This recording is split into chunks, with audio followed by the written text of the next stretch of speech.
Tertúlia. Meu boa tarde aí para todos e todas. Hoje é dia 28 de junho de 2010, segunda-feira. Verbete ao 1612, 4 páginas, 42 logias e 11 máximos. O tema, frugalidade complexa. A especialidade, holomaturologia. Definição.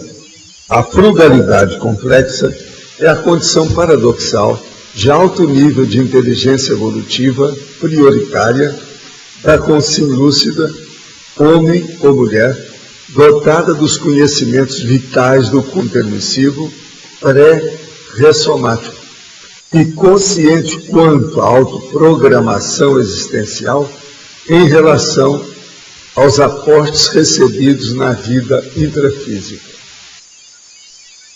O megafoco se enchendo pensênios atravancadores. A resistência tranquila ao holopensene superconsumista da socin capitalista patológica. A vida humana é conduzida de maneira frugal, sem excessos irracionais. A vivência nua e crua, contudo confortável. Conforto pessoal mantido pela razão. O essencial da existência sem abusos imaturos. Fundamental na vida intrafísica sem carências.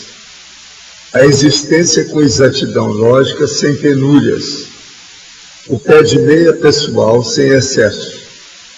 O realismo permanente quanto às próprias necessidades e às autopotencialidades. Eu li aqui apenas um quarto da realidade, que tem mais de 20 linhas aí a fatologia.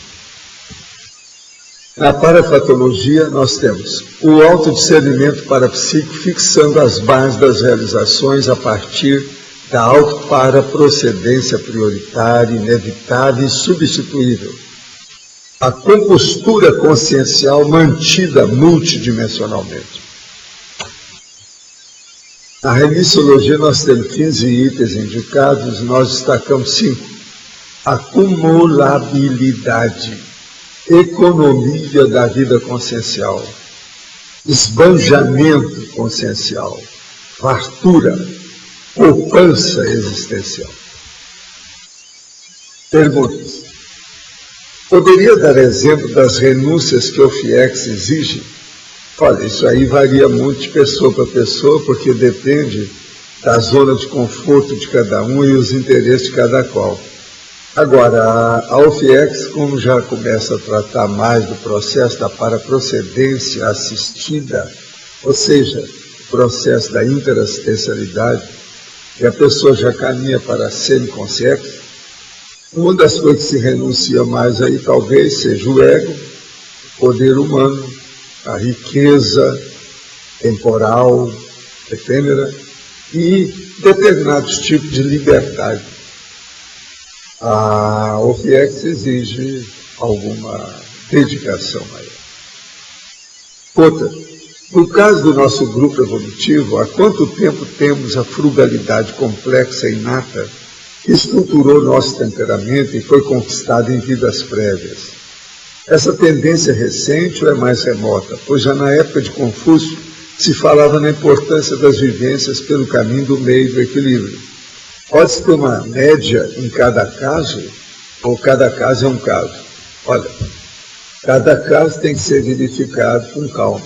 Esse caso da época do Confúcio e o caminho do meio, já se falava já no esboço do processo da cosmoética. Isso aí já tinha, o processo lá, o derivado dele, da turma dele. Minha namorada é artista plástica e começou a fazer o CIP, Curso Integrado de Projeciologia, no IPC há pouco tempo. Ela vem relatando que sente umas dores na barriga durante o curso. Isso pode estar relacionado com algum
eu pagava e fiz um dossiê do meu INPS. Eu peguei aquele dossiê, coloquei tudo no negócio e levei em Copacabana e mostrei para eles, que é lá que está do meu endereço. Em 17 dias, eles me chamaram lá. Assim, nós nunca vimos um trabalho de INPS tão perfeito igual o seu. Aqui, ó, você já foi aprovado, está aposentado. 17 dias, eles me chamaram para mostrar isso. Você sabe que esse povo demora, até ver, uma opção. Comigo, só. Seu caso é um exemplo. A gente vê o seu dossiê, como está aqui. Tem todos os detalhes. 35 anos de trabalho. Comecei com 16 anos. Agora, a carteira de trabalho, eu ainda tinha essa carteira até há pouco tempo. Agora, eu com 16 anos não tinha dinheiro, né? A minha carteira era horrível, porque eu tirei a foto para colocar na carteira no lambe-lambe. Eu estou parecendo preto por causa da fotografia que saiu tudo preta. Então eu estou com cara de preto. Eu mostrava aqui e falava assim, não, mas essa carteira não é sua, você é branco, esse aqui é preto. Isso não é, isso é a foto. Eu ainda tinha carteira até há pouco tempo. Agora, é uma pobreza danada. Né? Eu tive que arranjar a carteira por mim. Agora comecei a receber oficialmente, tudo bonitinho, com 16 anos. Agora, dos 13 aos 16, eu passei aí 3 anos sem receber nada, só trabalhando. E era um negócio que eu não tinha pé de meia, não tinha nada, uma fome danada, a gente crescendo. Pensa bem, 13 aos 16 anos, um rapaz, eu magro, alto, cheio de sarda, você está entendendo? Morrendo de fome, magro. Não era fácil. Por isso é que eu comecei a comer banana nanica, que é essa banana. Então essa eu guardava nas construções para poder comer, aquilo que me sustentou. Agora, durante esse período, eu tive até um processo, eu comecei a vomitar, vi das coisas. Passei um aperto danado nesse período. Agora, nunca pude esquecer. E o Jorge Gaio me ajudou demais. Foi aí, então, eu falei assim, o jeito não adianta. Mesmo eu querendo doar tudo para os outros, eu tenho que fazer um pé de meia, não tem jeito. É aí que eu comecei a pensar. O Jorge também, ele pensava que eu fosse fazer um voto de pobreza. Eu sempre fui contra o voto de pobreza. Eu disse, não, é porque eu tenho confiança no meu taco. Qualquer lugar que eu chegar, eu sei sobreviver. Eu arranjo um jeito. Mas, Walter, você precisa de ter alguma coisa. Vamos supor que tem um acidente. Vamos supor que apareça uma doença em você. Você precisa ter algum recurso. Do jeito que está aqui, você vai caminhar para onde? Vai acabar no asilo? É isso que você quer? Por isso que você ajuda a criar esses asilos, esse negócio? É para ajudar você quando você ficar... Por isso ele me doutrinando, você está entendendo a história? Agora, valeu, eu aprendi muita coisa com isso. Então, você está entendendo aqui o processo que a gente tem que ver. Nada de voto de pobreza. Nós temos que fazer um pé de meia, isso é necessário. Aí a frugalidade complexa. Então, olha, você olha aí, a minha casa. Minha casa é uma casa de Tarzan, no meio do mato, tá certo? Ela é a quinta casa, depois que as outras foram destruídas ou refeitas. Mas hoje é uma senhora casa. Ela tem 153 metros quadrados, tem tudo que eu preciso. Agora, é bem chã, é bem normal, não tem excesso de nada. Ela é frugal mesmo, em tudo. Agora, o que é bom é o seguinte, você olha na janela, tem a laranja lá perto pendurada. Você olha no outro lugar, tem outra fruta. Olha no outro, tem a fartura. Não sei o quê. Essa é a fartura versus a modéstia. Assim, Eu queria entender assim, se é possível, é uma última questão, se é possível a gente ter alguma generalização e ver se há algum item, algum aspecto que a CCCI, o senhor veja que esteja se excedendo, que nós estejamos nos excedendo em relação à frugalidade. Existe alguma questão que nós passamos o que eu acho aí são sempre as mesmas coisas. O que nós precisamos mais é vencer a dispersão, que a maioria tem muita polivalência, versatilidade. Então, vencer essa dispersão não é fácil para uma boa parte do povo. A outra coisa é não só vencer aí o processo dessa versatilidade, esse processo, através disso acabar com a dispersão, mas também, por exemplo, ver a prioridade, né? Não deixar a coisa passar. O tempo voa. O povo não dá muito valor para isso.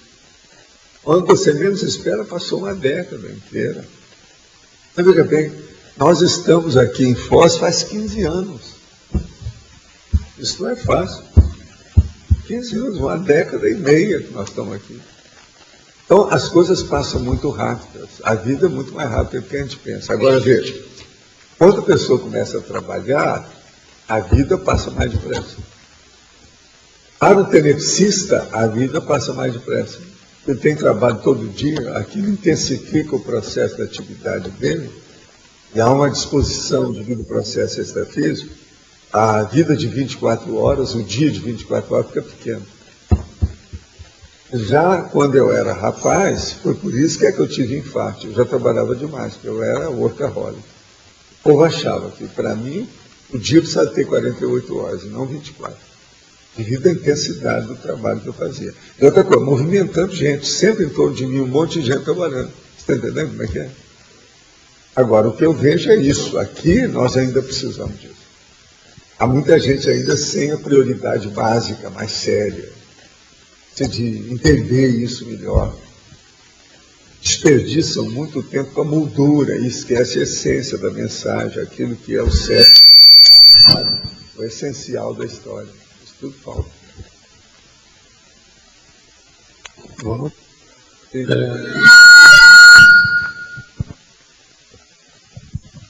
existe.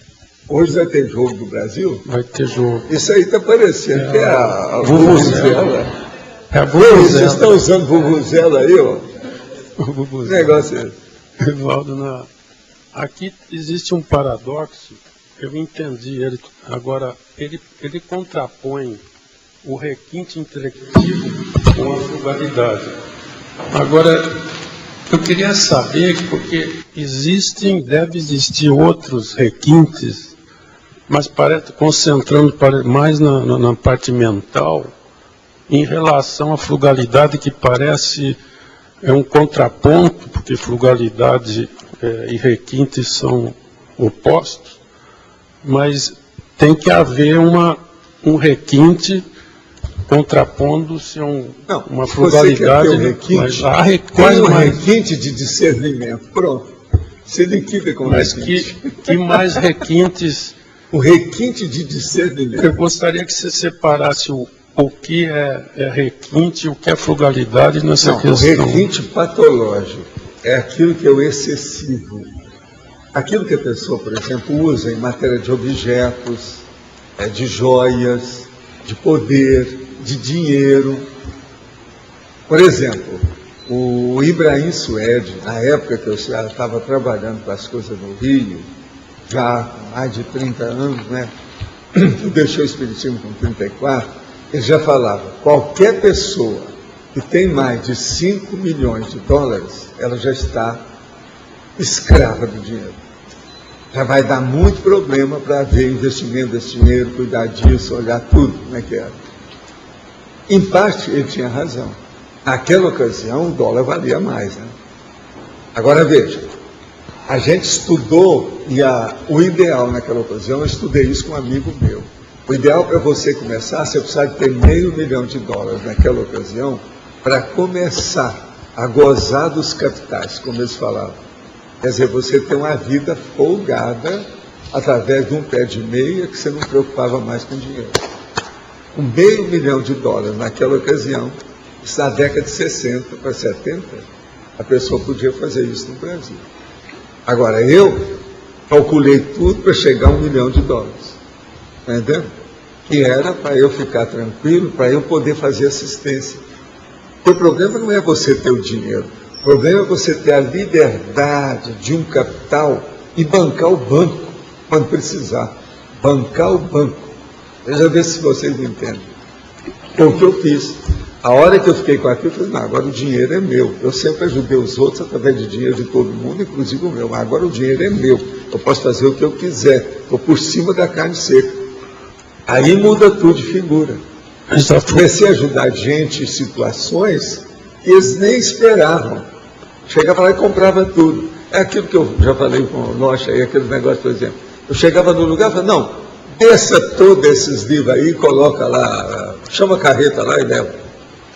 Eu comprava, às vezes, a biblioteca inteira. Então, Valdo, Eu comprei filatérica. para ajudar as pessoas também. Comprava, por exemplo, as heranças da pessoa lá de livro. Agora, a mais séria mesmo foi aquela lá do cara lá de Petrópolis, que eu subi e comprei tudo dele na hora. E não levei tudo, porque não me interessava.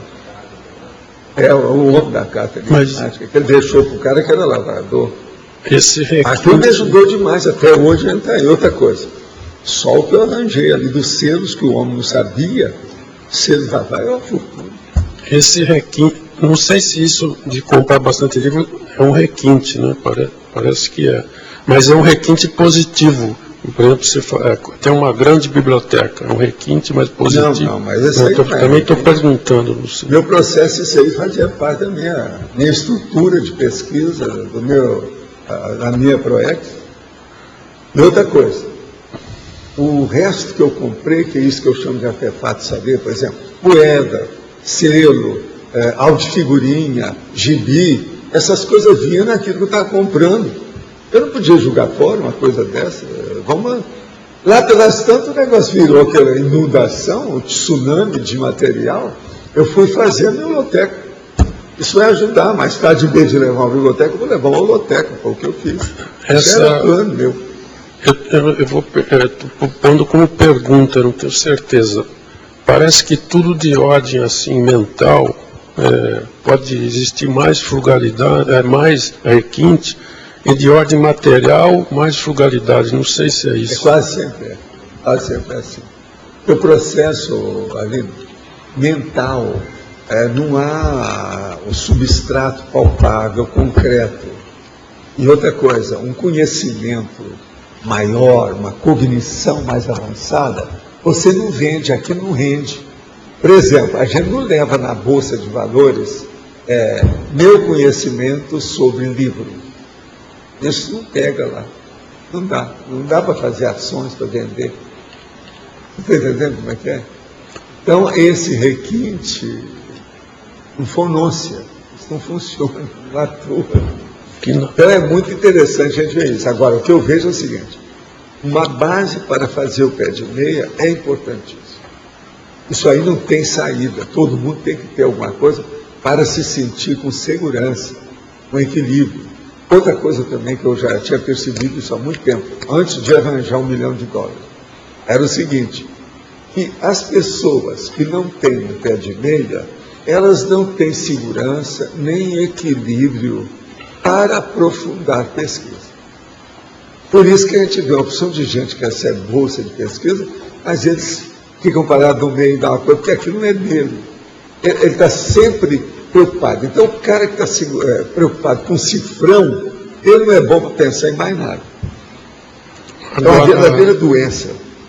Sabe, a cifronite, eu chamo. Cifrão. Essa é terrível.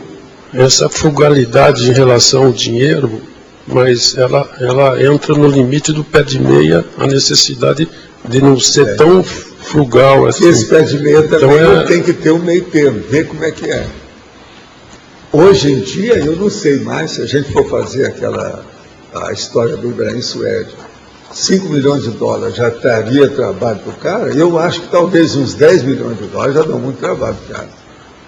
Você vai falar assim, não, mas a gente pode arranjar, eu arranjo uma pessoa que eu tenho confiança, que é o meu consultor econômico-financeiro, eu não vou ter trabalho com aquilo. É bobagem isso, isso é tolice. Você sempre vai ter que acompanhar aquilo que ele faz.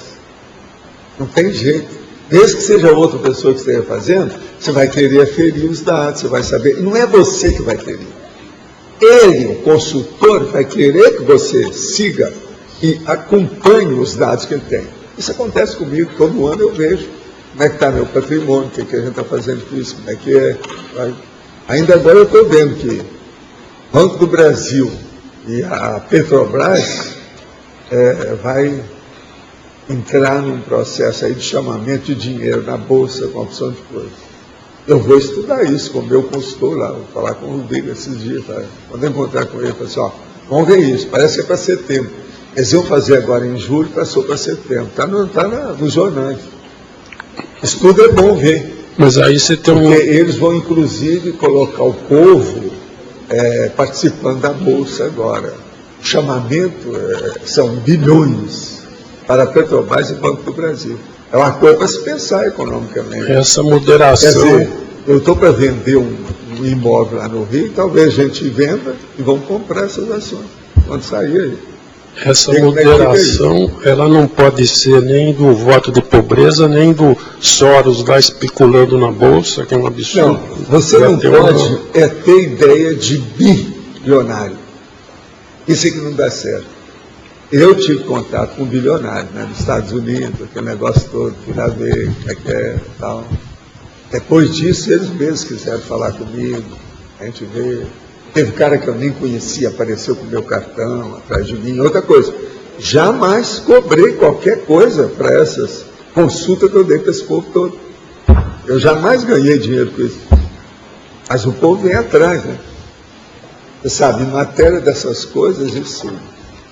Eu já contei o caso daquele homem, por exemplo, que passou lá em New York, me descobriu lá no St. Moritz e levou com o meu cartão.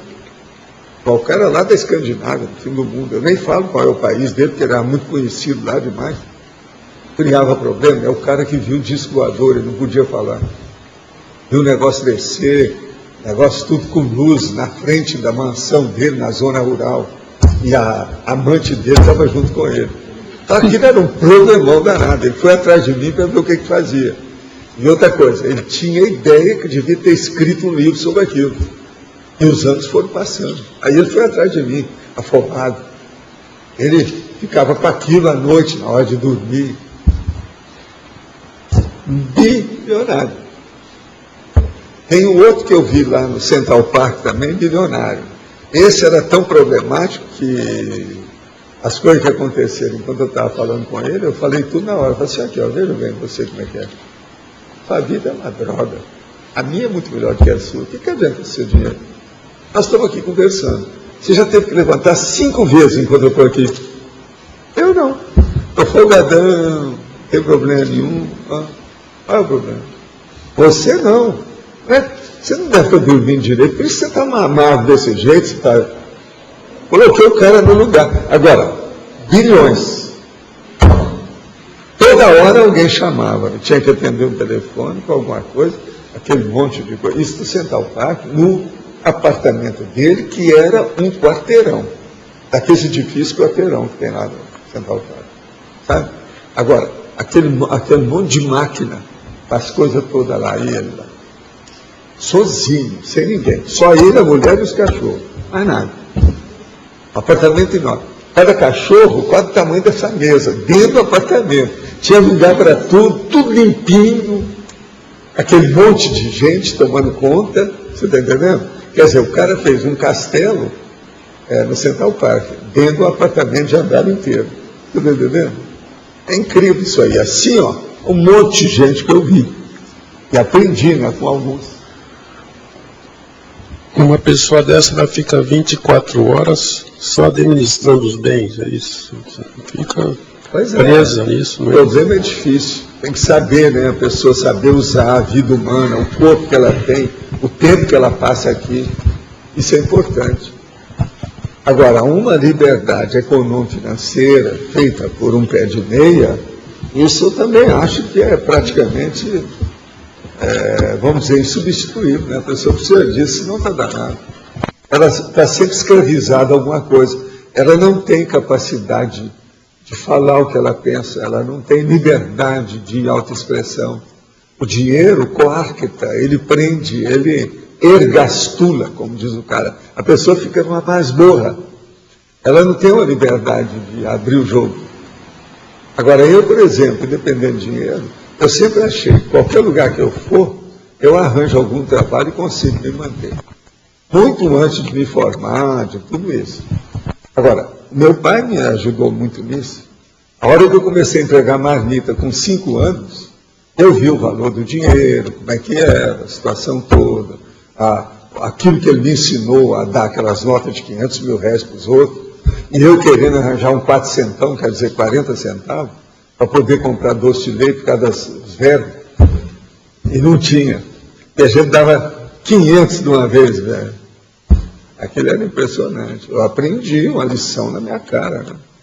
Menino, eu fiz isso quando tinha 7 anos, 8 anos, 9 anos, 10 anos, eu que chegava lá para levar as coisas. Meu pai me ensinou muito. Isso aí foi o máximo, para eu aprender como é que era. Agora, eu cheguei à conclusão lá, pelas tantas, que eu tinha que entender também o processo um pouco de economia, porque eu não sabia. Era só fazer assistência, mas sem saber nada, né? Foi por isso que eu quis estudar um negócio na Wall Street, no Wells Fargo Bank. As americanas lá me ajudaram muito, os americanos, tudo. Me deram orientação. Isso me encaminhou para as coisas. A hora que eu cheguei no Brasil para mexer na Bolsa, você veja bem, depois eu fui, vamos dizer, representante de uma grande companhia na Bolsa. Cheguei até a assinar ações, junto, porque era procurador. Eu entendia, comecei a entender demais da coisa, comecei a entrar nisso. Agora foi por isso. Teve banco que uma vez queria mandar uma espécie assim de secretária para ficar perto do meu consultório. 3 meses depois que eu abri o consultório, de tanto movimento que tinha com o povo todo. Eu disse, não, nós temos que prestigiar os grandes, entende? Os VIPs, como eles chamam, né? Uma vergonha, né? É lógico, eu não deu contra. O cara que olhava o meu imposto de renda virou e falou assim, Valdo, você não pode nem chegar perto disso. Se o imposto de renda ficar sabendo uma coisa dessa, eles vão em cima de você, até inventa as coisas. Naquela ocasião era assim. Eles inventam as coisas contra você, isso aí cria um problema. Eles queriam filmar meu consultório, colocar nas revistas, levar para a televisão, meu consultório do jeito que era, porque totalmente diferente, né? Tipo oriental, feito sob orientação do japonês, lá do Rin Sakurai. Então, é diferente. É luz indireta. Eu arranjei os caras. Eles demoraram 7 meses fazendo meu consultório. 7 meses. Eu falei assim, epa, mais 2 meses e nascia criança. Na ocasião foi assim. Mas o cara trabalhou tudo bonitinho, luz indireta, tudo. Era pequeno, mas muito bem, aconchegante, sério. E eu joguei energia naquilo tudo. Uma vez aconteceu um caso de uma senhora, ela veio do estado de São Paulo, lá do interior. E ela veio para me consultar. Agora, chegou, esteve aí, tudo, tratei tudo, ela melhorou tudo isso. Aí ela volta para a terra dela. Passa uns tempos, quando eu vi, já está lá. Eu assim, mas o que eu? Eu vim aqui, eu me senti tão bem nesse consultório, você deixa eu ficar aqui na sala de espera? Veja bem, isso depois, ela voltou para o Rio. Você está entendendo? Umas coisas estranhas, né? Eu falei assim, você precisa tratar das suas energias, isso aí mostra que você tem energia, você está sentindo as energias do ambiente. Isso é importante. Agora aqui, na fatologia, 8ª linha, a concentração mental gerando as associações cognitivas cosmoéticas. Poderia comentar e exemplificar? O caso é o seguinte, concentração mental. O problema, muita gente hoje ainda na face da Terra, quer dizer, além dos processos com os réus, é muita gente que não tem boa concentração mental. Agora, isso que cria esses problemas que levam a pessoa, por exemplo, para o crack, para as drogas, para o processo. Isso é falta de concentração mental. Agora, a concentração mental dentro das faculdades mentais é o mais importante que tem para começar o trabalho da cabeça da pessoa. Sem concentração não há atenção, não há associação de ideias. A elaboração de pensamento cai. A pessoa não tem fixação dos pontos de vista dela. Então, ela perde o foco. Ela não tem megafoco. Então, tudo vai por água abaixo. Agora, quando aparece a concentração mental, ela gera as associações cognitivas cosmoéticas. Se uma pessoa não tem boa concentração mental, ela não sabe fixar a atenção dela num determinado ponto. Por isso que eu falo o processo da reflexão de 5 horas, a técnica é para isso. E é o processo, por exemplo, a imobilidade física virgem, é para isso. Então, tudo isso nós estamos concentrando para ver se melhora as faculdades mentais da pessoa. Agora, o que se passa?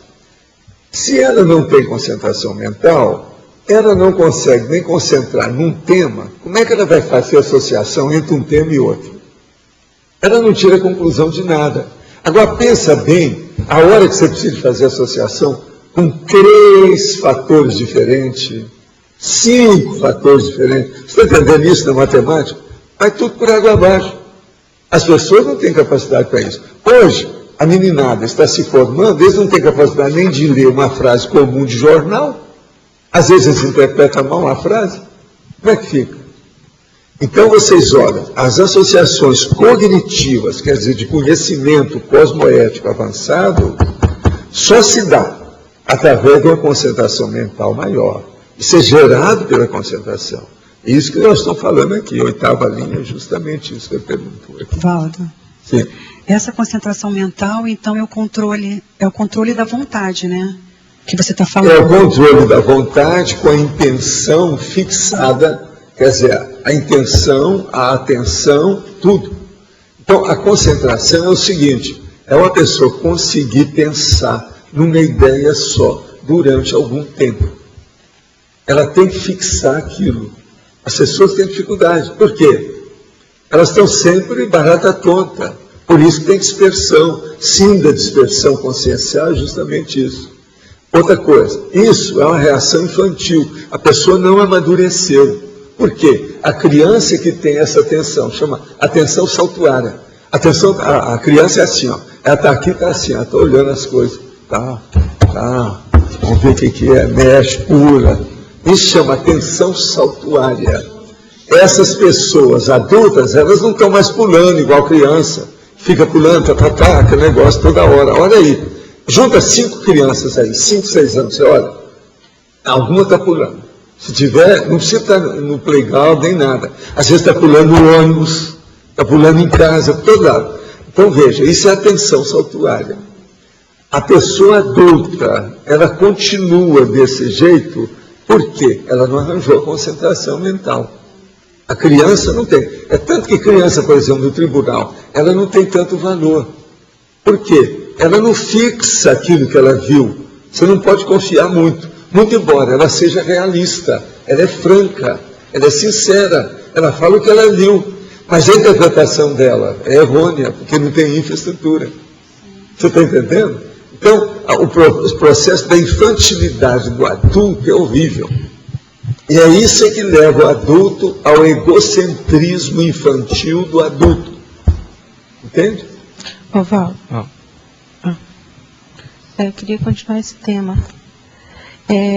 Os treinamentos para adolescentes saírem dessa atividade saltuária e terem uma reflexão, uma linha, né? E um norte, e uma organização mental. O que eu posso fazer isso? Em sala de aula está cada vez mais comum. Criança, o adolescente, principalmente assim. o adolescente, o negócio é fazer com que ele se interesse com algum estudo. Dê um jeito dele ler, que geralmente melhora a pessoa. Mas ele tem que arranjar alguma coisa que ele goste. No início não tem jeito, arranja alguma coisa que fala de cantor, algum processo desse que ele gosta. Agora, por exemplo, aí, ó, a Gire Rimé, processo de futebol, alguma coisa que prenda. A hora que ele aprender a ler, quer dizer, ler espontaneamente, que é a coisa mais difícil que tem. Eu acho que as escolas, eu sempre falava isso, devia ter um ano, praticamente não ensinando, mas exigindo que os alunos todos aprendam a ler espontaneamente. Um ano só dedicado à leitura. Isso aí ia melhorar demais a população inteira. É isso que está faltando mais. O Brasil, por exemplo, sempre precisou disso.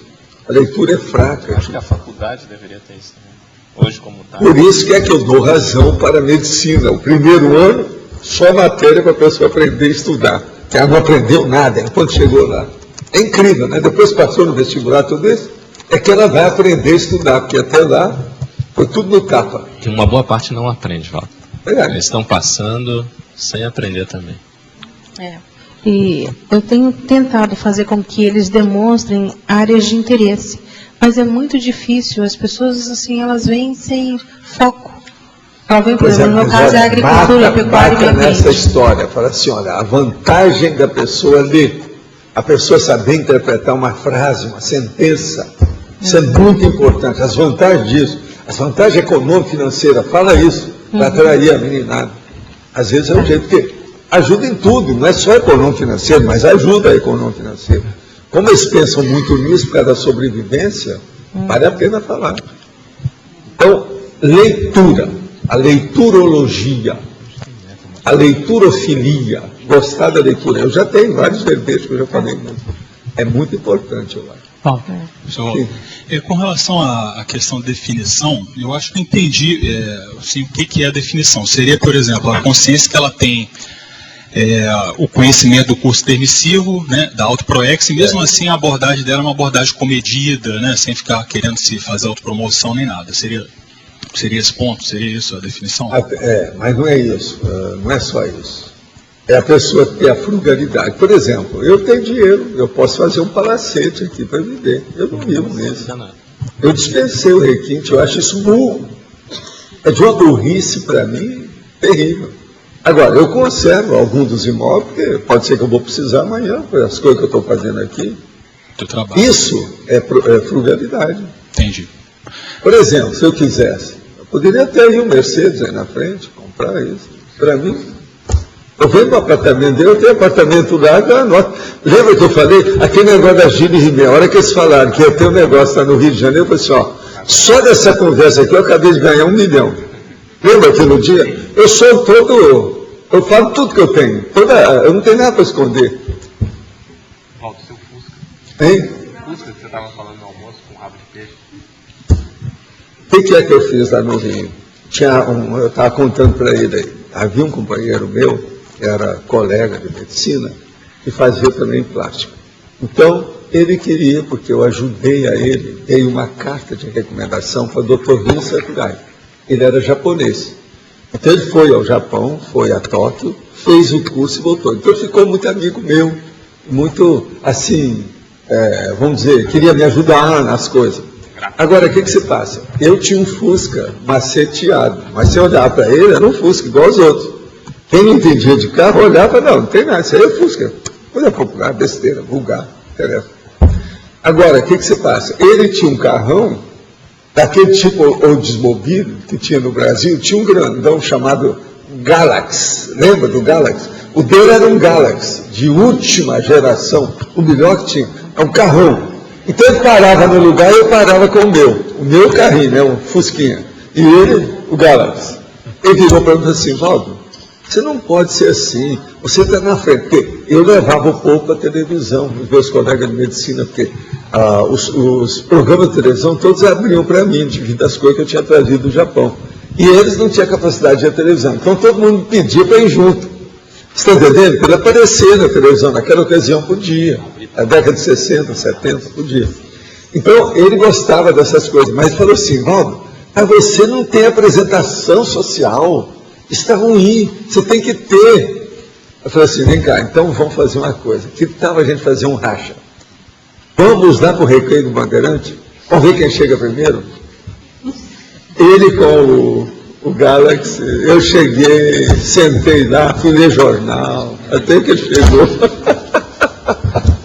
Falei assim, não está adiantando nada. O seu processo funcional, você quer sua aparência. Mas isso aí não funciona nada. O meu funciona. Eu vou. A coisa caminha, dá certo. Aí foi aquela gargalhada geral. Falei assim, com você tem umas manias, uns troços. Ninguém me chamava de maníaco. É maníaco. Agora um outro ponto aqui também, ainda na definição, senhor Valdo.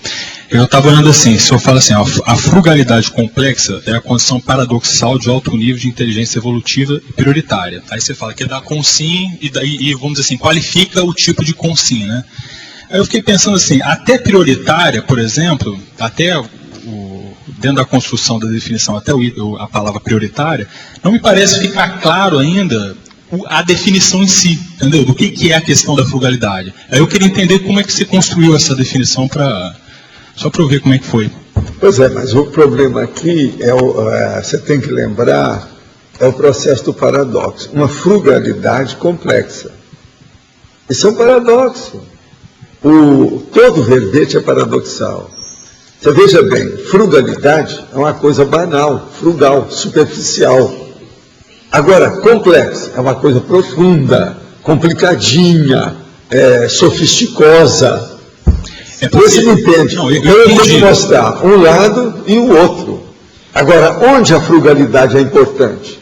É na holobaturologia, que é o que é a especialidade. É porque, assim, eu estou justamente querendo entender, assim, que quando eu olhei assim, eu pensei, bom, parece que, para definir, você deveria falar de algum modo assim, do que seria, ou usar algum sinônimo de frugabilidade, ou falar de alguma coisa. Precisa, a frugalidade é muito óbvia. Isso, esse raciocínio que eu queria entender, dentro da formação. Isso é muito óbvio. Porque se você... Eu vou ler tudo, veja bem, olha só. A frugalidade complexa é a condição paradoxal de alto nível de inteligência evolutiva prioritária. Quer dizer, eu tenho facilidade para a economia. Se eu quisesse ser milionário, eu ia trabalhar, eu garanto que eu ia chegar lá. Está entendendo? Mas eu não faço isso. Por quê? Eu considero uma burrice você trabalhar com um monte de coisa e depois deixar tudo isso aqui, tudo de qualquer maneira, sem ter feito nada em favor dos outros. Então, o processo do bilionário, eu considero um dos mais burros que tem na Terra, é o bilionário. É um animal ainda, do ponto de vista humano. É um animal. Não há aqui um bilionário mesmo, ele usa mais o umbigo chakra. Ele não está usando ainda os processos nossos de corono chakra, nada disso.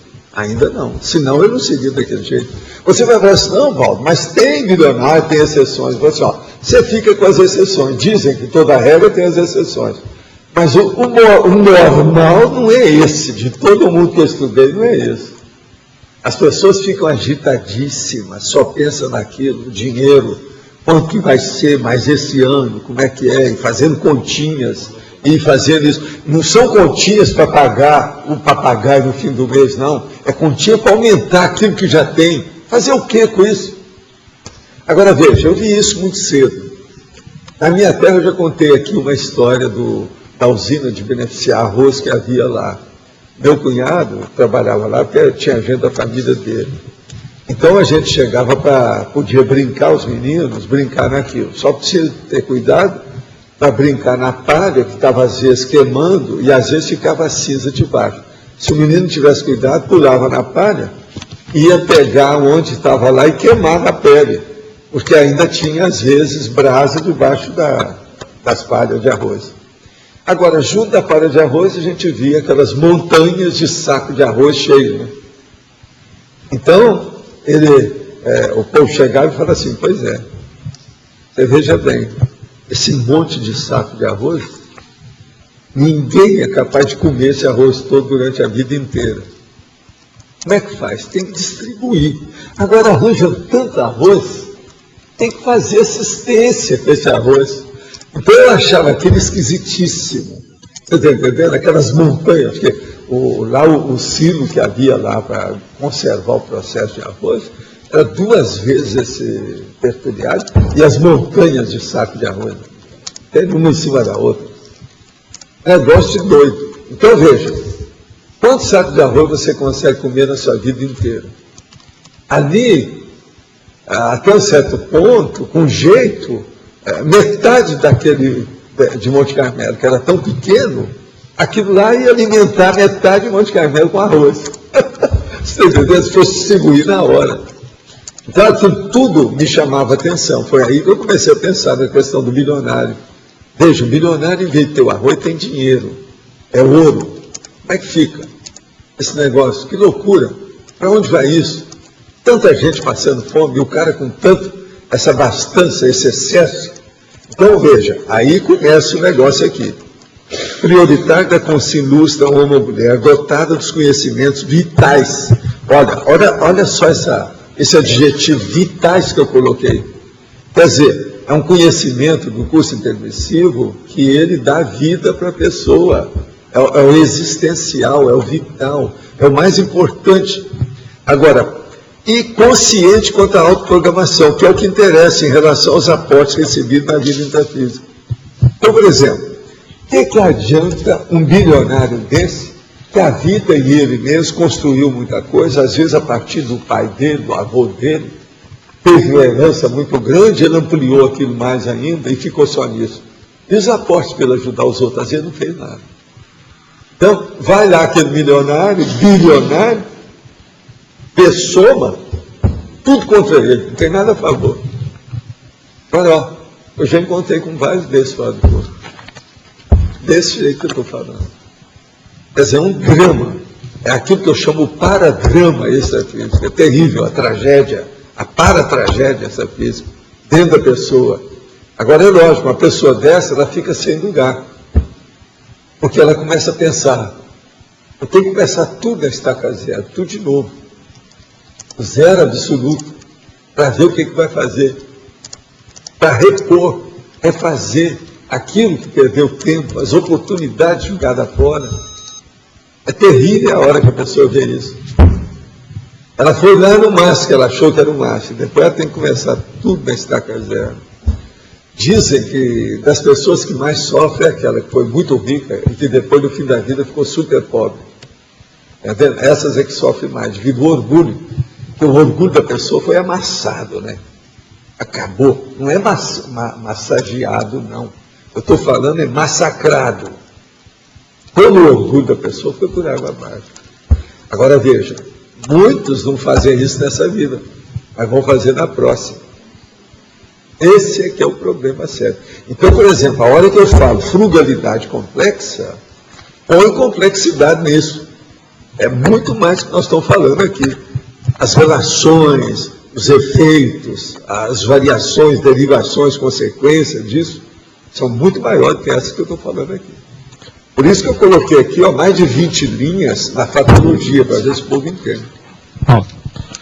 Antes da pergunta, tem algumas sugestões. No estrangeirismo, tem hoje um movimento chamado Slow Food, que é um contraponto ao fast food, e que tem a ver com essa questão da simplicidade, quer dizer, fazer as coisas mais devagar, comer devagar, coisas... Aí, Rosa, você anota aí para nós. Outro também, dentro do estrangeirismo, seria o downshifting, que é a pessoa deixar de consumir muito e passar a diminuir o nível de consumo dela. Também é utilizado isso daí. Chama-se downshift. E o outro seria, aí já na fatologia, é o movimento da simplicidade voluntária, que eles estão chamando isso, que tem a ver com isso que você está tratando aqui no verbete, da pessoa ter uma vida mais simples de maneira voluntária, não é por dificuldade nem nada. Uma vida mais metódica. Eles estão chamando isso... E situações módicas, como eles falam. Tem até livros sobre isso, eles estão chamando de movimento da simplicidade voluntária. Mas a minha pergunta é na página 27, o último item... então eu não vi, desculpe. Como movimento? Assim. Tem. Mas eu estou falando do movimento, talvez seja interessante. Por isso que eu falei, movimento da simplicidade voluntária. Movimento da simplicidade voluntária. O autojuízo, eu queria que você pudesse aprofundar o autojuízo crítico, o último item da fatologia. O autojuízo crítico, você quer saber? Ultrapassando a bagagem. Então eu comi bola. Isso. Porque eu cheguei depois. Foi você que perguntou. Foi para você? Eu sou retardatário hoje. Ele é retardatário, chegou depois. Agora, o autojuízo crítico é que faz a pessoa balancear o que ela recebe, o processo dos aportes. Você viu que eu estou falando a sua expressão, aportes aí, de propósito e tal. É o jeito. Agora aqui, poderia aprofundar em tecnologia a técnica do omnicomedimento existencial. Essa aqui envolve tudo isso que você falou aí. Omnicomedimento existencial. Quer dizer, vamos ser comedidos, ponderados, módicos, frugais, sem excesso, por toda parte, em todo lugar, com todas as coisas. Isso é que é o ideal. Assim você vai evitar o fanatismo, vai evitar o excesso, vai evitar a extravagância, vai evitar, enfim, o radicalismo e o extremismo. Esse aqui que é o omnicomedimento existencial. Agora, mesmo assim é muito difícil da pessoa viver na sociedade que é ainda patológica, né? O povo às vezes não vai entender a pessoa comedida, não. Você olha bem, eles falam que eu, usando só branco, que isso é minha vaidade. A vaidade é o contrário, é usar a mudança de cor, de aparecer coisa.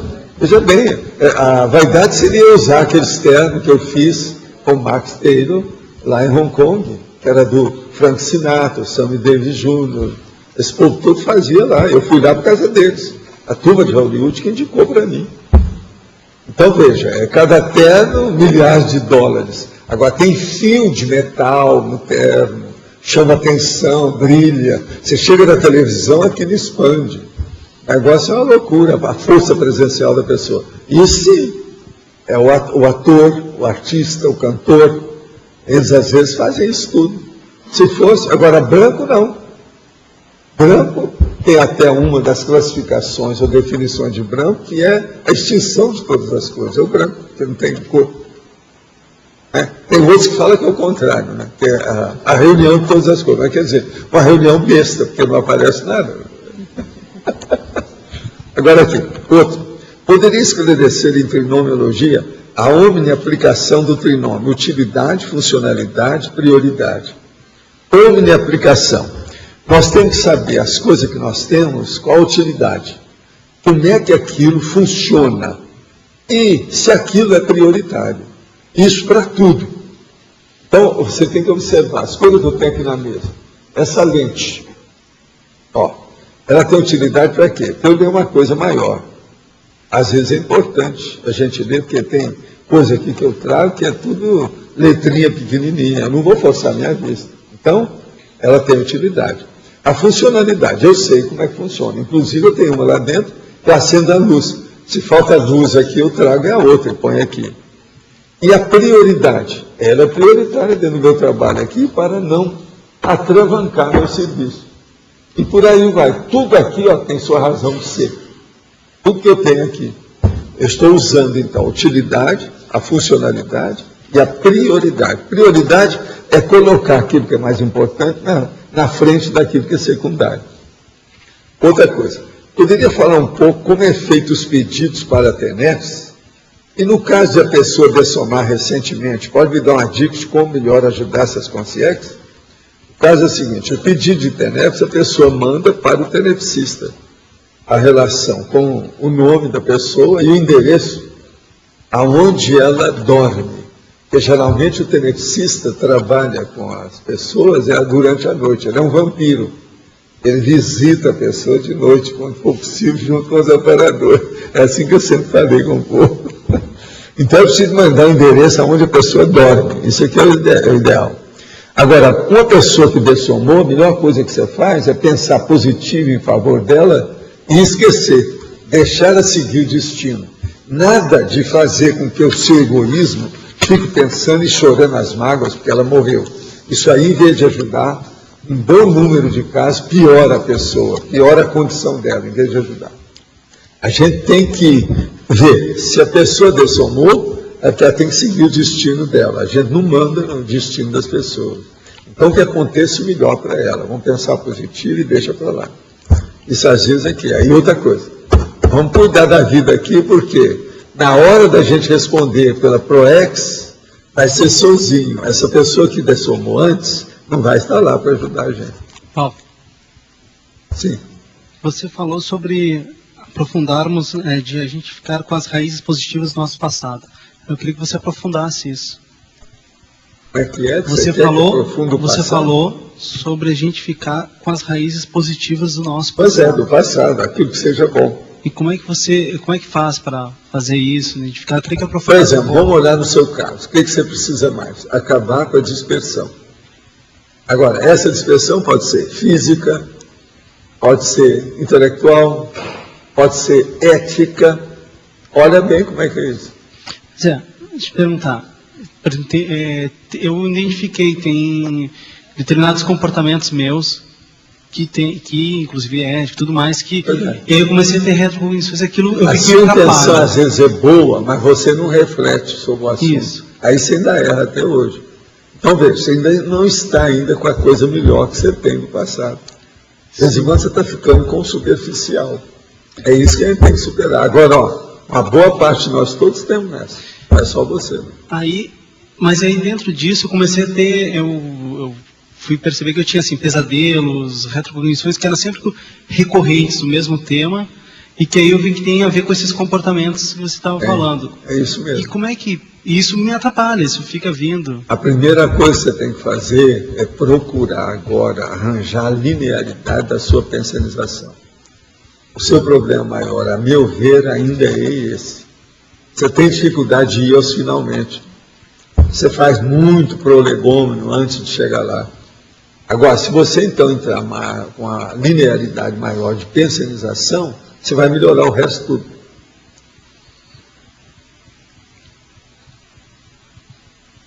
Tudo que você faz vai melhorar depois disso, porque você vai direto aos finalmente, vai certinho. Vai ter mais retidão, a reflexão sua vai melhorar, a pensionização. Pensa nisso. Por exemplo, antes de você fazer qualquer pergunta aqui, faça diretamente sintético o que é. É isso, pá! Olha a frase que você vai compor. O ideal era você usar laptop. Eu já te falei isso há muito tempo. Você é muito impulsivo ainda. Você pensa na mesma hora que você quer falar. Isso. Sim. É errado. Não é por aí, não é assim não. Vai com calma. Take it easy.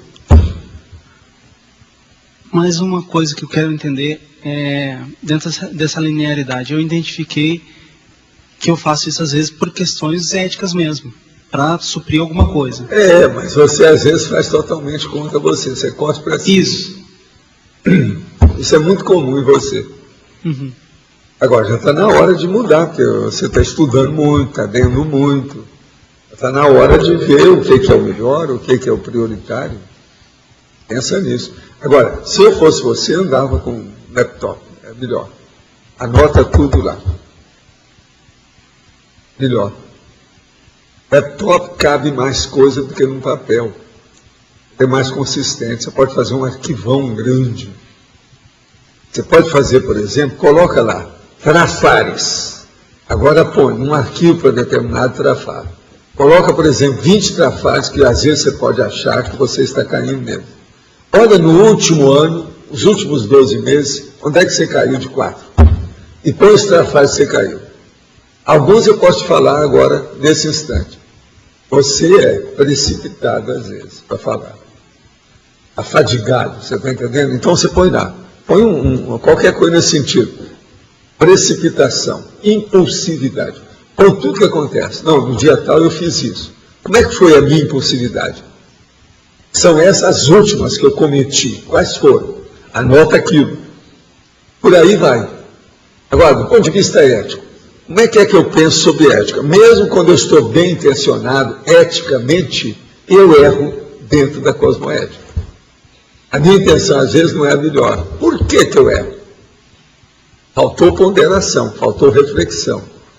Quando é que eu cometi isso a última vez? De que modo que foi? Anota lá como é que você reagiu.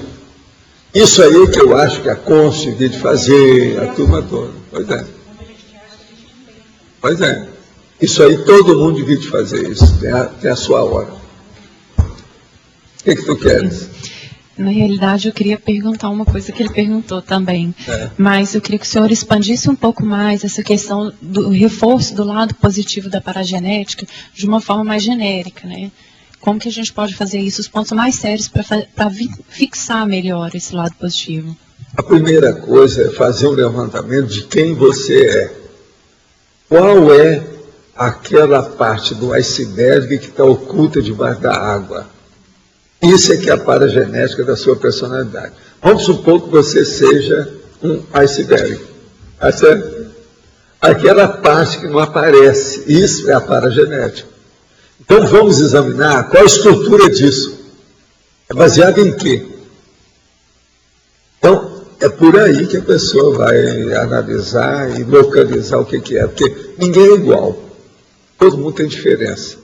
E em matéria de paragenética, as diferenças são ainda mais substanciais ainda. De ver. Agora, por exemplo, quando aparece alguma coisa bater no pino, ou patológica, ou um conflito, um desequilíbrio, um distúrbio, a maioria tem mais ou menos do mesmo jeito. Então diz respeito ao quê? A condição emocional, em primeiro lugar, da pessoa, alguma coisa nesse sentido. É o processo de poder que a pessoa tem. Agora, no seu caso, você tem que examinar o que é que influi nisso. Outra coisa, processo de relacionamento, processo de família nuclear, problema social, tudo isso. Por aí eu acho que você vai chegar longe, examinar a coisa toda. Só falta? Sim.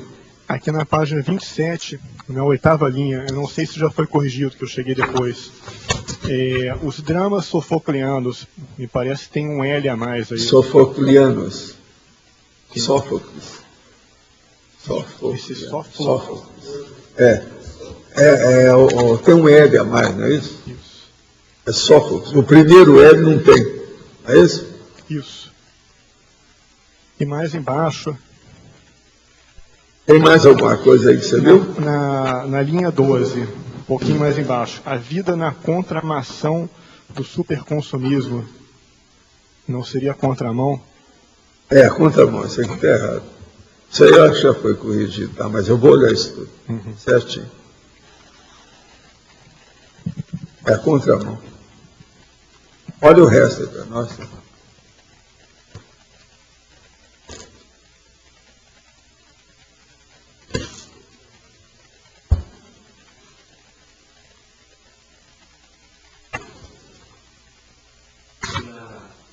Para a fatologia, na 3ª linha, você fala das luzes da razão multidimensional. Já foi falado isso? Não sei. Defendendo a consciência humana contra as trevas da psicopatia. Você pode falar um pouco mais sobre a razão multidimensional? A razão multidimensional é o processo do parapsiquismo teático. Pensa só nisso. Então, o processo parapsicoteático, ele permite um raciocínio cosmovisiológico devido às multidimensões, a muitas dimensões que a pessoa tem. Existe, né? O cosmos tem, que a gente vive nelas. Então, há uma razão multidimensional. Por exemplo, você está fazendo suas coisas. Tudo que você faz diz respeito à sua paraprocedência ou não. Se muita coisa não diz respeito, é necessário isso por quanto tempo? Se um processo não é da paraprocedência, ele tem que ser efêmero. Não dá jeito dele ser muito arraigado. Então ele está durando há quanto tempo? Você está trabalhando com isso há quanto tempo? Vai até quando? Então veja, há uma razão multidimensional e uma razão que não é multidimensional. Essa razão que não é multidimensional, ela é efêmera. Ela é fugaz, ela dura pouco, ela não tem tanta importância. Tem lógica? É isso aí. Agora veja, essa razão multidimensional é uma das coisas que mais falta na sociedade patológica. Então, aqui no caso, a razão seria mais, isso que você acabou de falar, no sentido de uma justificativa, né, um motivo. A realidade, do que é a faculdade. Justificativa, o raciocínio também disso, equivale a isso. O fundamento. A prioridade. O que é que vem em primeiro lugar? Agora, uma coisa muito séria é a hora que você põe a cronêmica aí, do jeito que eu estou fazendo, para te mostrar o fato. O que é efêmero e o que é mais permanente? A razão multidimensional é mais permanente. A razão temporal aqui, ó, da vida humana, do dia a dia, isso é fugaz. Por exemplo, a questão que você falou ainda há pouco de chegar até o pé de meia seria mais efêmero, né? Uma vez que chegou, deixa de lado aquilo. Isso é igual aquela dona que estava colecionando fotografias dela. Isso foi lá nos Estados Unidos que eu vi. Não tinha fotografia de tudo quanto é jeito, mas agora já tinham milhares. Ela tinha uma coleção dos álbuns de fotografia, cada um mais grosso do que o outro, e dava aquele monte, só de foto dela. Eu virei para ela e falei assim, vem cá, a Terra vai comer esse troço todo aí. A dona ficou danada da vida. Não podia nem falar nisso para ela. Ficou danada da vida comigo, foi preciso explicar tudo com calma, direitinho, por que é que eu estava falando e tal. Quer dizer, estava cuidando só do corpo. Eu assim, que tal você dar um jeito de tirar uma fotografia da sua consciência, da sua intraconsciencialidade, é o que você pensa. A pessoa mais bonita é da alma. É isso que o povo fala.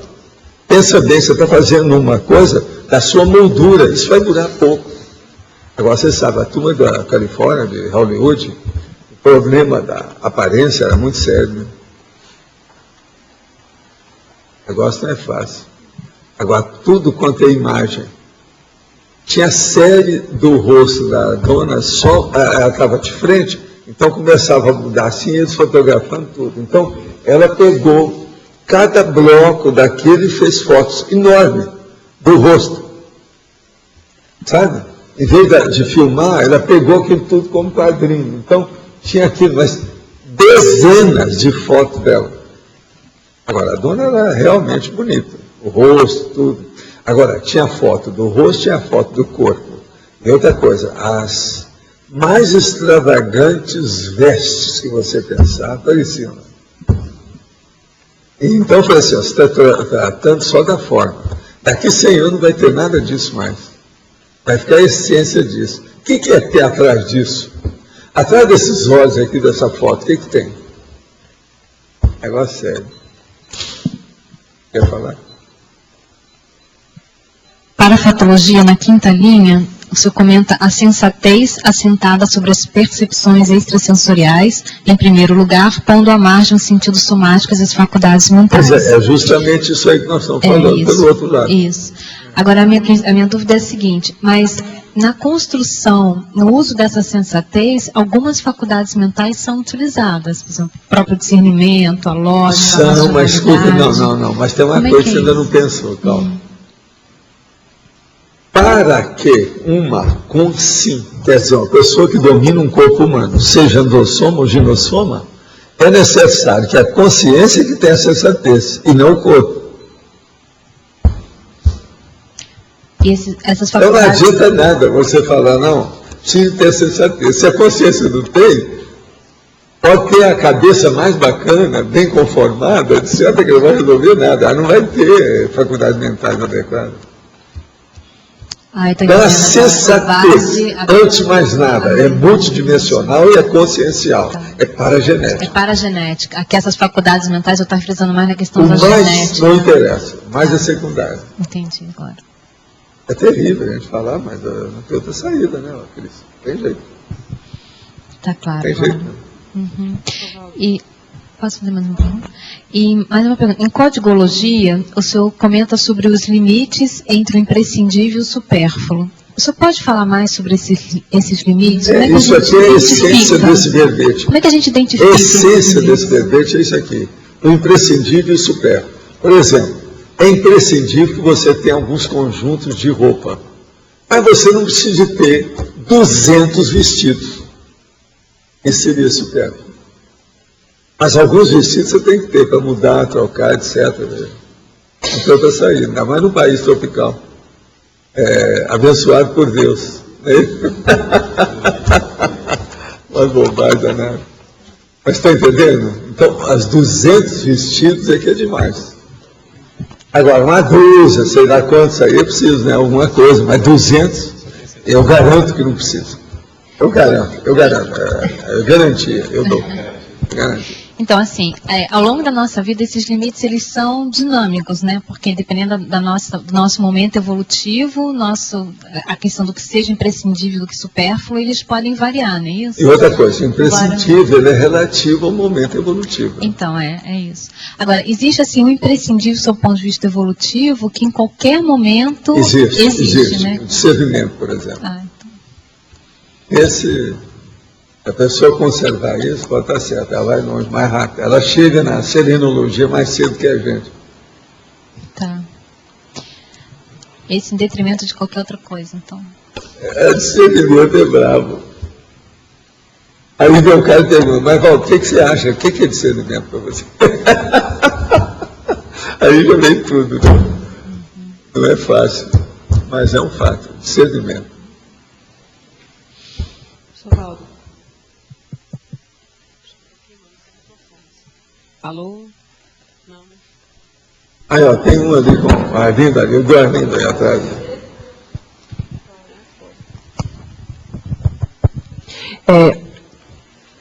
Eu estava andando refletindo sobre a expressão dessa questão dos trafares, de como que a gente pode fazer a mudança. Então, eu identifiquei 2 aspectos, que o primeiro seria a pessoa já conseguindo controlar a manifestação visceral animal. Ela controla aquilo, não expressa mais, mas no segundo momento, ela ainda sente aquele refluxo, né? Aquele refluxo vem, ela consegue conter, mas ela não contém ainda esse refluxo daquele instinto. E isso, assim, me aborrece, esse refluxo do trafar, essa volta, esse querer aparecer. Como que a gente pode assim, viver melhor com isso, ou eliminar mais depressa esse refluxo? O problema é você ver o mecanismo de atuação do processo. Tem que ver o que é que está causando isso. Qual o mecanismo de ação? O que é que fez chegar nesse ponto? Qual o fator desencadeante? A etiologia, a causa. Isso é que é. O que determina? Tem que ver. A aparência aqui é secundária, o processo é íntimo, antes de mais nada. Então veja, por que a sua intenção? Por que você ficou afobada de uma hora para outra, baseada nisso? Então você tem que começar a pensar, não, estudo é secundário. Então, uma coisa boa, que às vezes a pessoa precisa, é o seguinte, ela raciocinar, não, eu agora, nesse ano, eu vou ser perdedora, intencionalmente perdedora. Eu quero perder algumas das minhas coisas. Isso vai fazer parte do meu trabalho para eu ganhar controle suficiente da minha pessoa. Então eu vou perder algumas coisas. Então você vai começar a cercear os seus ímpetos. Você tem uma vontade de... Não vou falar nada. Agora você morde na língua, pode morder na língua, é uma das técnicas, morder na língua. Morde na língua para ver como é que é, para você segurar. Outro é contar até 100. Não é até 10, não, até 100. Conta até 100, é outra saída também. Então, isso é para ver se esse processo te ajuda na questão de sustar o ímpeto. O ímpeto é que é o processo da impulsividade. É um estímulo excessivo feito de maneira inopinada, supetão. Instantaneamente você... Esse aqui é o processo sério. Então, outra coisa. Com o passar do tempo, você vai ver os dois aspectos disso, ou seja, os dois extremos. Ao mesmo tempo que você está super excitada, você fica tranquilíssima. Até a sua pressão vai abaixar. Você sabe que qualquer pessoa pode aumentar ou diminuir a pressão arterial pela própria vontade. Só não faz isso, eu estou falando para você que você é médico, só não faz isso que não entende nada do assunto. Se uma pessoa entende, ela é capaz de abaixar a pressão ou subir. Sem fazer movimento nenhum, só de pensar. Então, o problema todo, nós temos que calcular bem o que é a impulsividade e o processo dos ímpetos que nascem do cerebelo, que é a psicoticidade. Então, junto com isso tudo, você vai analisar o seguinte. Com o passar do tempo, você é capaz de falar com toda a excitação, trabalhar, julgar as coisas, entende? Fazer até um jogo aqui de quebra de braço, e na mesma hora você mostra, não é nada. Esses dois extremos é que tem que ser controlado. É lógico, se a pessoa é mais jovem, ela tem mais trabalho para isso. Uma pessoa de mais idade tem menos trabalho. Mas todo mundo tem trabalho com isso se a pessoa é impulsiva. Todo impulsivo tem trabalho para assustar isso aí. Não é fácil. Agora, o problema então não é só o ímpeto. É estudar depois o que aconteceu quando você controlou o ímpeto. Então tem que ver um extremo e tem que ver o outro extremo. Um da superexcitação e o outro da inércia, ou da tranquilidade, ou, entende? Da serenidade. Agora você veja, isso é tão sério que praticamente as maiores doenças que existem dependem disso. Qual é a doença da moda que nós temos? É um negócio que hoje eles deram o nome de bipolaridade. Essa bipolaridade não é mais nem menos do que a psicose maníaco-depressiva do século XIX. É a mesma coisa. Quer dizer, a humanidade sofre disso. Agora, o que é a psicose maníaco-depressiva ou a bipolaridade? São esses dois extremos. Um extremo de extrema excitabilidade e um extremo de extrema depressão. Agora veja, se a excitabilidade você trata de uma maneira que você controla aquilo, e você tem reações psicomotrizes naturais, você fica normal, você ajuda a saúde, vai ajudar seu corpo. No processo aqui da serenidade, se você sai do processo e não deixa que a depressão tome conta de você, mas que você mesmo pensa na questão do equilíbrio, da harmonia com você mesmo, a coisa muda de figura. Agora veja, a reflexão, ela ajuda os dois extremos. O que é que você quer? Para dominar tudo. Agora, a coisa mais séria, lá pelas tantas você dominou seu ímpeto. Uma hora para outra você precisa fazer umas coisas muito rápidas. Você vai voltar tudo ao que era. Na hora que voltar, você precisa ver se você não vai continuar daquele jeito, precisa ter cuidado. Senão, você está entendendo? Então o problema todo é, do guará, você sabe o que é o guará? Aquela onça, parece uma oncinha, que é a chita. Então, da chita ao bicho preguiça. Bicho preguiça. Então, veja, entre a chita e o bicho preguiça, como é que você fica? De uma hora para outra, você que estava bicho preguiça, vira chita. É preciso ter cuidado para você não continuar como chita. Isso tudo, então. Então, tem várias variáveis, ou vários aí fatores que você tem que considerar entre um extremo e outro. Agora, a ideia é você ficar no meio da situação. Por isso que eu mostro aqui, ó. Eu falo às vezes com muita excitação, veemência, mostra a coisa, porque eu estou dando uma aula, eu tenho que ser histriônico. Isso aqui, antes de mais nada, é um local, vamos dizer, de interpretação. Eu sou intérprete. Intérprete é aquilo que eu falo. Todo orador é assim, todo professor é assim, todo comunicador é assim. Eu sou intérprete daquilo que eu falo. Já pensou eu vir para você e falar assim, não, você precisa de ter muito entusiasmo na sua vida.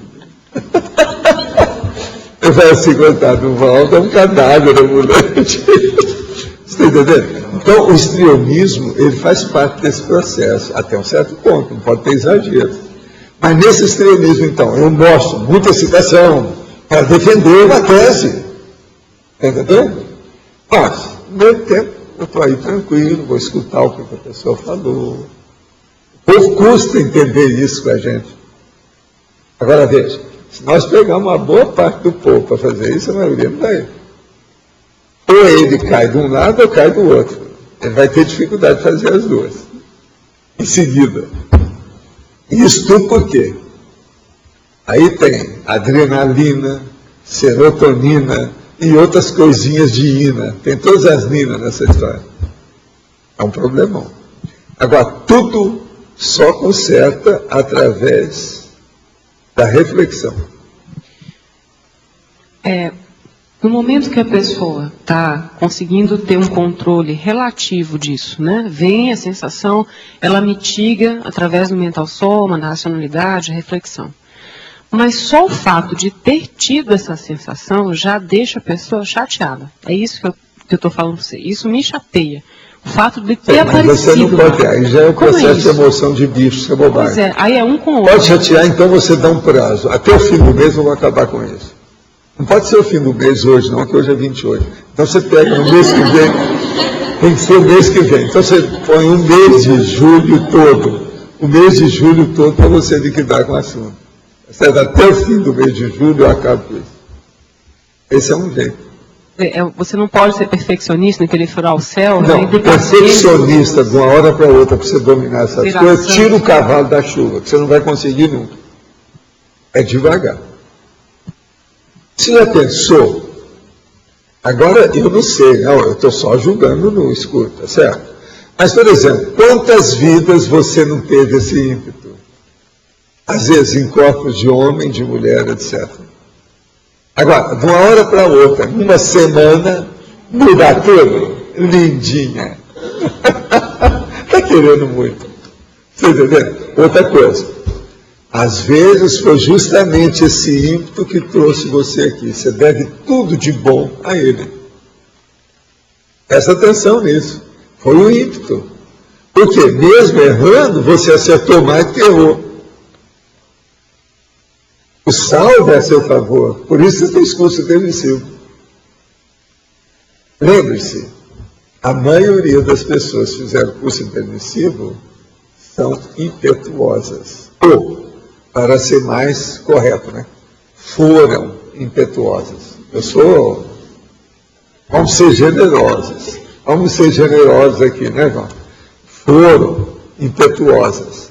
Hoje elas estão mais moderadas, estão mais tranquilas, contrabalançaram os processos dos ímpetos. Então, a precipitação diminuiu, a impulsividade diminuiu, esse processo do assodamento, né, está menor.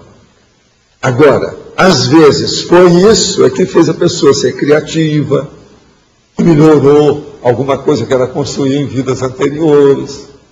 Então, isso também tem um aspecto que a gente não pode estar demolindo isso, entende? Não é assim. A gente tem que ver a pessoa como é hoje. Agora, há aqui uma situação, como eu comecei a falar, quem teve o curso intermissivo vamos dizer, super polivalente e versátil. Essa versatilidade leva para o processo da dispersão, devido ao problema de espalhar tudo, que a pessoa tem confiança e domina os assuntos, ela tem facilidade para isso, então ela domina. Agora veja, mas dentro dessa condição, a maioria aqui precisa de ter uma cosmovisão que nós não temos.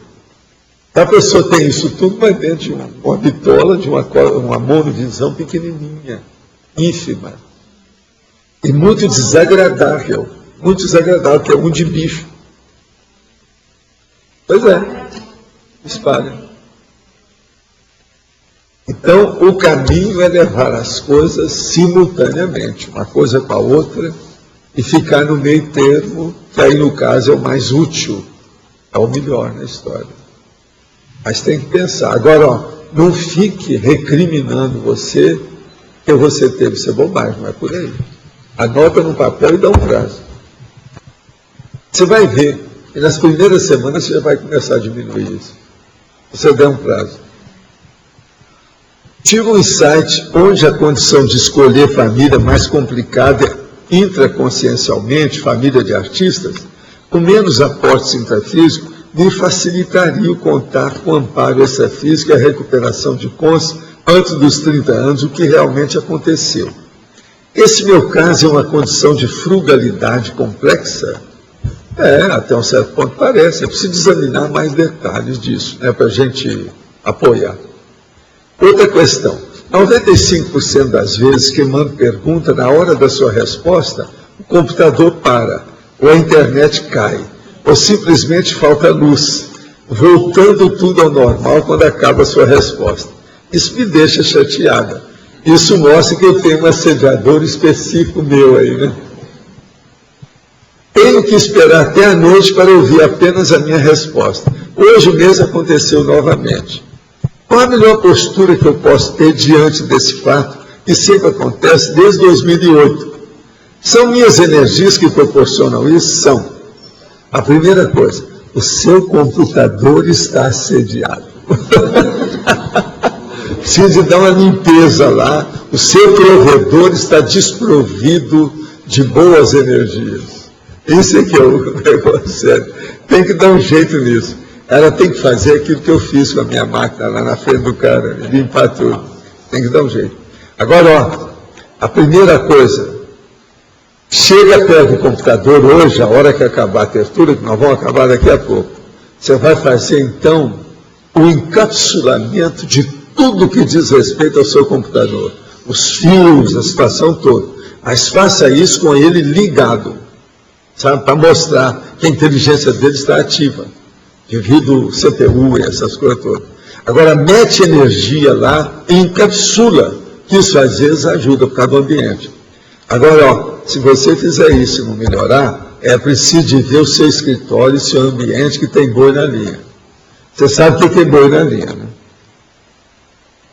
Como o senhor avalia a cosmoética e as implicações multidimensionais de trabalhar numa empresa de marca em rede ou em multinível. Olha, tudo depende da intenção e do que é que a pessoa está trabalhando em rede. O que é que você está fazendo? Se você não estiver vendendo arma, nem fazendo coisa atrapalhada, ilicitude ou qualquer coisa, se é um negócio que vai favorecer a coletividade, a humanidade, o povo, aí está tudo bem. O problema todo é ver qual a intenção, qual o objetivo, qual é a meta. O que é que você pretende com isso? Isso aí é que é sério. Ver a cosmoética do seu esforço. Comecei a TENEPS, vem refletir no ser, sobre ser mais ativo na TENEPS com concentração e exteriorização das energias. Não sinta ainda o amparador. Como posso otimizar a TENEPS? A primeira coisa é ter passividade, deixa acontecer. E o que você acha dos pedidos da TENEPS serem encaminhados a todos os tenepsistas coligados ao centro educacional da região? Por exemplo, Curitiba, no caso. Mesmo os voluntários e não voluntários da Conscienciologia. Inclusive, se há alguns com conta pensene acerca de curso de Conscienciologia, posicionamento institucionais. Não, isso aí ajuda, mas o processo é o seguinte. Veja se você contacta o seu amparador da TENEPS. Isso é que é o mais importante. O mais, mandar para 1 ou para 5 não interessa. Se você tem boa assistência do amparador, um só resolve aquilo que pode ser resolvido. Porque tem casos, às vezes, da TENEPS que não pode ser resolvido, que o negócio tem que continuar do jeito que está.